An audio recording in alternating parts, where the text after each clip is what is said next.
அடுத்ததா உங்களுக்கு இதயத்துக்கு நெருக்கமான விருச்சிக ராசி.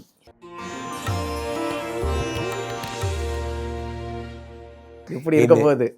என் இதயத்தின் இடப்பக்கம் இருக்கும் விருச்சிக ராசிக்காரர்களே. விருச்சிக ராசிக்காரர்கள் எனக்கு ரொம்ப பிடிக்கும். இந்த உலகத்தில் விருச்சிக ராசிக்காரர்கள்லாம் யாருக்கிட்டையுமே ஜாதகம் பார்க்கக்கூடாது, எங்கிட்ட மட்டும் தான் பார்க்கணும். காரணம் என்னவென்றால், உங்களை நான் அவ்வளோ லவ் பண்ணுறேன். உங்களுக்கு 7ல் இருக்கும்போதுலேருந்து ஃபாலோ பண்ணுறேன். 8ஆம் இடத்துக்கு குரு வந்து போயிட்டுருக்கு, 9ஆம் இடத்துக்கு வரப்போகிறார். அடடா மழடா அந்த மாதிரி தான்.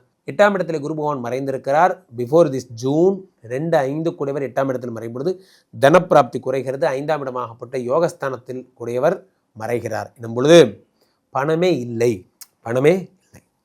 2 கூடியவன் 8ஆம் இடத்தில் மறைகிறான், 5 கூடியவனும் அவனே தான். அவன் 8ஆம் இடத்தில் மறையும் பொழுது யோகாதிபதி 8ஆம் இடத்தில் எனும்போது பணவரவு இல்லை என்பதுதான் பெரிய பிரதானமான ஒரு விஷயம். 2 கூடியவன் 8ஆம் இடத்தில் மறைகிறான் எனும்போது தனப்பிராப்தி. அதே நேரத்தில் 2 என்பது உணவுப் பொருள். 2ங்கிறது வந்து இங்கே எப்படி எடுத்துக்கலாம்னா, 2ங்கிறது படிப்பு, இப்படி நிறைய விஷயங்கள் எடுத்துக்கலாம்.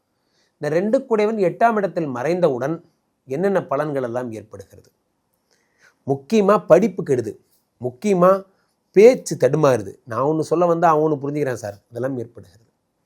5 கூடியவனுமாக்கப்பா ஐவிஎஃப் பண்ணாலும் ஓகே ஆகலை சார், ஐவிஎஃப் பண்ணாலும் ஓகே ஆகலை, ஐயுஐ பண்ணாலும் ஓகே ஆகலை, குழந்தை பிராப்திங்கிறது இருக்குமா இல்லையானே தெரில சார், போன்றவைகள்லாம் இந்த விருச்சிக ராசிக்காரர்களுக்கு படாத பாடுபடுத்தியது இந்த சனி பகவான். இந்த குரு பகவானுடைய 8ஆம் இடத்து. இப்போ குரு 9க்கு வர்றார். எப்போ? அடுத்த வருஷம் ஜூனுக்கு அப்புறம். ஓடிப்போனவனுக்கு 9ஆம் வீட்டில் குரு. 9ஆம் வீட்டுக்கு வந்துட்டார்.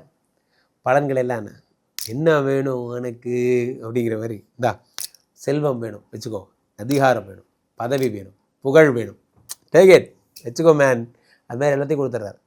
ஸோ அப்போ இந்த குரு பகவானுடைய பொன்னான பார்வை எங்கெல்லாம் படுதுன்னா, உங்களுடைய வாழ்க்கையில் குரு பகவான் வந்து எதை பார்த்துடுறார்? உங்களுடைய 9ஆம் இடத்தில் இருந்து கொண்டு உடம்பை பார்க்குறார். ஃபஸ்ட்டு விஷயமே என்னென்னா உடம்பை தான் பார்க்குறார். குரு பகவான் அங்கிங்கெல்லாம் அங்கிங்கெழுந்தபடி எங்கும் பிரகாசமாய் உங்களை தான் வந்து பார்க்குறாரு. இப்படி குரு பகவான் ரிஷப எங்கள் விருச்சிக ராசிக்காரங்களாம் எங்கப்பா, எங்கள் விருச்சிக ராசிக்காரங்க நம்ம வந்து லைனாக நில்லு அப்படியே பார்த்துறாரு. ஆல் ப்ராப்ளம் கிளியர், கிளம்பி வீட்டுக்கு போ அப்படிங்கிற மாதிரி குரு பகவான் உங்களை அப்படியே நிற்க வச்சு பார்த்துடுறார். அடுத்து குரு பகவான் 3ஆம் இடத்தை பார்க்கிறார். 5ஆம் இடமாகப்பட்ட யோகஸ்தானத்தை பார்த்துறார்.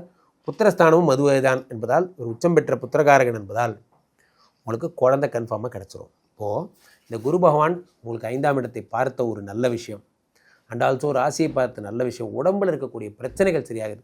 இன்ஃபெர்டிலிட்டியில் மாட்டிக்கிட்டவங்களுக்கெல்லாம் இது பொன்னான காலம். தொழில் டெவலப் ஆகுது. நீங்கள் ஆர்த்தரப்ரனர் ஆக போகிறீங்க. நீங்கள் தான் வந்து அடுத்த தொழிலதிபர். ஆமாம், தொழிலதிபர், தற்சார்பு பொருளாதார, நீங்கள் வந்து ஒரு முதலாளி ஆக போகிறீங்க. நான் வரைக்கும் வேலை பார்த்துட்டு இருந்தேன், இனிமேல் நீங்கள் வேலை கொடுக்குற ஸ்தானத்துக்கு போயிட்டீங்க. விருச்சிக ராசிக்காரர்கள் பிரமாதம்.